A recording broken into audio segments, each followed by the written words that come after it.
अस्सलाम वालेकुम वीवर्स, मैं हूं नाजी और आप देख रहे हैं music with Nazi on Baaghi TV. उम्मीद है आप लोग खैरियत से होंगे। मैं आप लोगों के लिए एक सुरों से भरा म्यूज़िक मस्ती वाला प्रोग्राम लेके आ रही हूं और इसमें मैं आपके अपने फेवरेट आर्टिस्ट से आप लोगों की मुलाकात करवाऊंगी।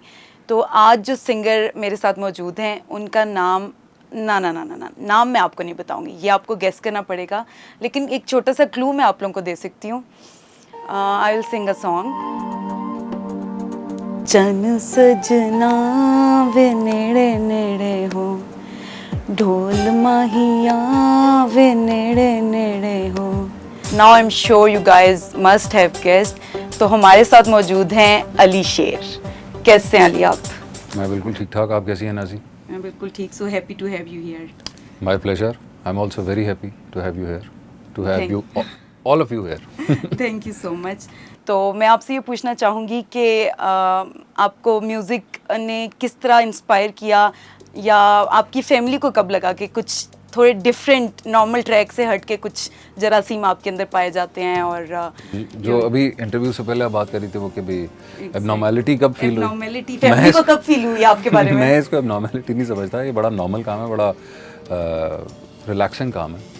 मैं भी ऐसी सोचती हूँ, लेकिन सोसाइटी में एक सोचा जाता है कि आपके इंसान इसको दिल से करे और पूरे पैशन के साथ करे तो ये बहुत ही इंटरेस्टिंग चीज़ है जिसमें आपको टाइम गुजरने का बिल्कुल पता नहीं चलता। और आप इसको जितना ज़्यादा आप इसके अंदर the more you delve yourself into it, आप उतना ज़्यादा एंजॉय करते हो और इवेंचुअली आप चूज़ करते हो कि यार। लेकिन जिस तरह आपने सॉरी आपकी बात कर रही हूँ, जिस तरह आपने इसको चूज़ किया और you want to do it seriously, जिस तरह हमने आपकी एल्बम सुनी है, मैं तो बहुत शौक से आपका म्यूज़िक सुनती आई हूँ, तो लेकिन फैमिली में जिस तरह एक कोई हर्डल क्रिएट करे कि नहीं Ali, first you do engineering और you do doctorate and then you can do it, ऐसा कोई प्रॉब्लम? नहीं, वो तो आई थिंक ज़रूरी है सबके साथ। अगर इस तरह की कोई चीज़ें हैं जिनको आपको फॉलो करना चाहिए, ज़ाहिर है यार, फैमिली है सबसे ज़्यादा। अल्लाह ताला के बाद फैमिली का सबसे ज़्यादा हक होता है, ठीक है ना, आपके पेरेंट्स का, आपके सिबलिंग्स का और all the close ones, all your loved ones, उनका सबसे ज़्यादा हक होता है। तो उनकी बात सुननी चाहिए, ज़रूर सुननी चाहिए, सबसे पहले सुननी चाहिए। बस वो ये होता है कि कुछ इस तरह से आप करें कि आपका अपना जो पैशन है उसको भी कह लें कि तक़वियत मिलती रहे, आप उसको कैरी ऑन रखें और जो वो आपसे चाह रहे हैं एटलीस्ट उसको एक इस लेवल तक ले जाएं कि जितना वो एक्सपेक्ट करते हैं, ठीक है ना। जैसे कि आप स्टडीज़ हैं वो आप मत छोड़ें, ठीक है ना, बिकॉज़ वो अगर आपको कहते हैं या सारी दुनिया कहती है तो उसकी कोई वजह है, ठीक है ना, कि आप अगर एक चीज़ अगर आपकी नहीं चलती, आप उसमें किसी भी वजह से अगर आप आगे नहीं ज़्यादा जा पाते तो आपके पास एटलीस्ट एक ऑप्शन हो। चंद सजना, मन मर्जी, और अच्छा अब ये एल्बम आ रहा है, अब ये एल्बम आ रहा है। ये मेरी दूसरी एल्बम थी। इसका टाइटल सॉन्ग था मन मर्जी और इसका अनफॉर्चुनेटली हम वीडियो नहीं कर सकते। That was a very interesting song. लेकिन ये है कि एट दैट टाइम मतलब जो कुछ और गाने हमारे जैसे चंद सजना था और एक दो और गाने थे, उन पे हमारा फोकस ज़्यादा था। चार दिन आंदा प्यार में मुझे अफसोस है अभी तक कि मैं अपने टाइटल सॉन्ग का वीडियो नहीं कर सका। उसका टाइम होता है, टाइम गुजर क्या वजह बनी इस बात? बस वो उस वक्त जो दूसरे गाने थे, एल्बम रिलीज़ थी और फिर उससे एक या दो वीडियोस चाहिए थे उसके लिए, तो हमें लगा कि यार कि यार ये इन गानों का भी शुरू में इनको करते हैं, बाद में उसको भी देखेंगे अगर टाइम आएगा तो। बट वो अनफॉर्चुनेटली मिस हो गया। तो मन मर्जी वॉज माई सेकेंड एल्बम और प्रॉबेबली मेरा जो कह लें कि प्रॉपर फर्स्ट ब्रेक जो था वो उसी एल्बम से था, जिसमें चंद सजना जो था वो सबसे ज़्यादा फेमस हुआ। और राइट, आप लोग इस बात पे मुझसे एग्री करेंगे कि अली की सिंगिंग में काफ़ी डेप्थ है और मैं काफ़ी सॉन्ग्स अली के रिपीट पे लगा के सैड मूड में सुनती रही हूँ। तो मैं अली से ये पूछना चाहूँगी कि इतनी डेप्थ आपके सिंगिंग में कैसे है, या ज़्यादातर ये कहा जाता है कि जब आपका दिल टूटे तो आपके म्यूज़िक में, आपके आर्ट में डेप्थ आ जाती है, तो आप हमें इस बारे में कुछ बताएंगे? सब नेचुरल है, ये बात गलत है कि दिल टूटे या इस तरह की कोई बात हो, because when it comes down to recording and actually making it a song and putting your effort and emotions into a song, then it's totally a different ball game. तो डेफिनेटली आपकी एक इमोशनल साइड उसमें होती है जो कि अगर आप डिप्राइव्ड हैं तो आपका उस तरह के म्यूज़िक की तरफ ज़्यादा ट्रेंड होगा। लेकिन ये है कि जो म्यूज़िक है फीलिंग्स के साथ साथ ये एक बड़ा कह लें कि it requires a lot of hard work and dedication, ठीक है ना। तो वो सब चीज़ों को ये सब चीज़ें मिल के ही तो एक अच्छी प्रोडक्ट सामने आती है। फॉर एग्जांपल बाकी ये सब नेचुरल है। अगर किसी की आवाज़ अगर आपको पसंद है तो उसमें जो ज़्यादा इम्पोर्टेंट चीज़ है, सबसे पहले तो एक नेचुरली एक आपका वोकल टोन, आपकी वोकल क्वालिटी आपको आपके कानों को अच्छी लगती है। दूसरा फिर डेफिनेटली आपकी मेहनत। या सो यू फील कि passion yeah, definitely. According to Ali, it's passion. Passion is the main motivation behind your passion, expression, passion, your hard work is the basic. जो है कि डेफिनेटली इसमें दुआ भी सबसे ज़्यादा इम्पोर्टेंट दुआ है। So Ali thinks passion and dua and hard work. It's behind your music. और भी बहुत सी चीज़ें हैं जो कि अब मैं गिनवाना शुरू करूँ तो बड़ा लंबा हो जाएगा, लेकिन ये है कि मेनली ये चीज़ें होती हैं।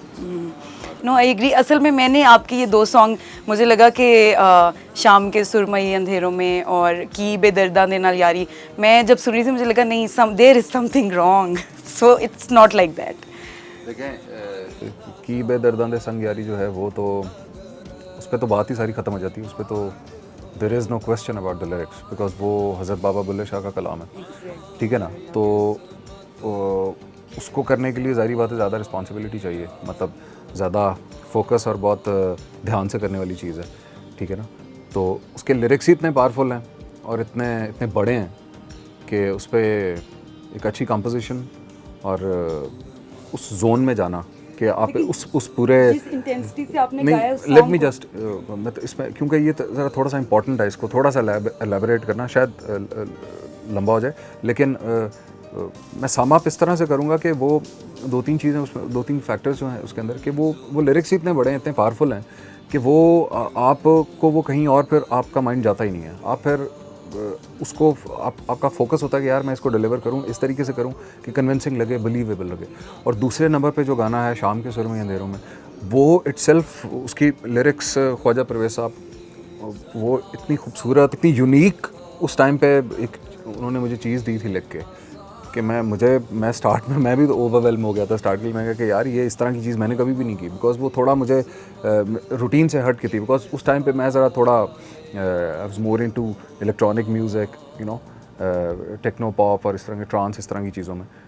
लेकिन वो मेरे लिए बिल्कुल हट की चीज़ थी और वो मैंने जिसको भी सुना उन्होंने कहा कि यार इसको सबसे पहले करो, और वो थोड़ा सा उसको लेट किया, लेकिन वो आई थिंक सही टाइम पे उसको हमने किया, और वो उससे मेरी साउंड से वो बिल्कुल मुख्तलिफ था, बिल्कुल हट के था। तो वो एक नया मेरे लिए एक्सपेरिमेंट भी था। But you did it superb. बस वो I am thankful to Allah almighty कि वो सब कुछ ठीक हो गया। और उसके बाद में एहसन रहीम ने वीडियो की, और वीडियो भी बहुत अच्छी की। Ayesha Khan was the model, Ayesha Khan the superstar now. तो और वो बस वो सब कुछ 3-4-5 एलिमेंट जो थे उसके, वो उसमें वो बस चीज़ें अपनी जगह पे सही बैठ गई।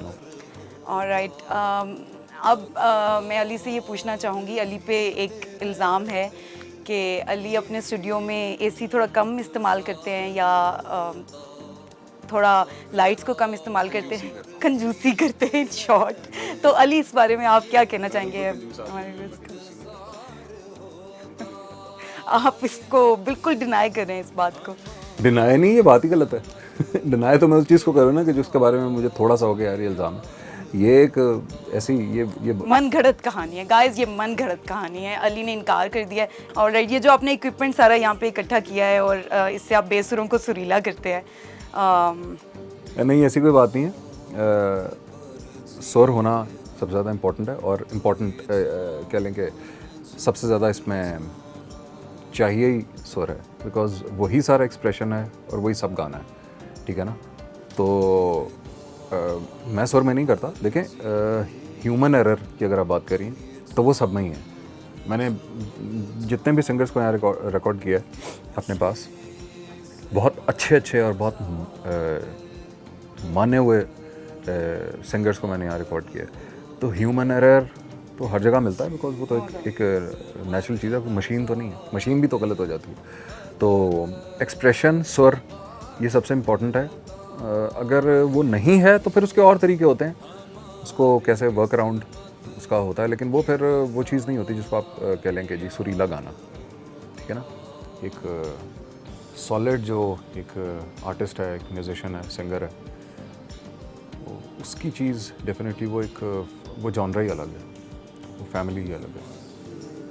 Alright, thank you so much Ali, आपने हमें टाइम दिया। It was really a pleasure to be with you. और आप लोगों के फीडबैक का मुझे इंतज़ार रहेगा। Stay tune on Baaghi TV, और नए प्रोग्राम नए गेस्ट के साथ आपसे बहुत जल्दी दोबारा मुलाकात होने वाली है। तब तक अल्लाह हाफिज़।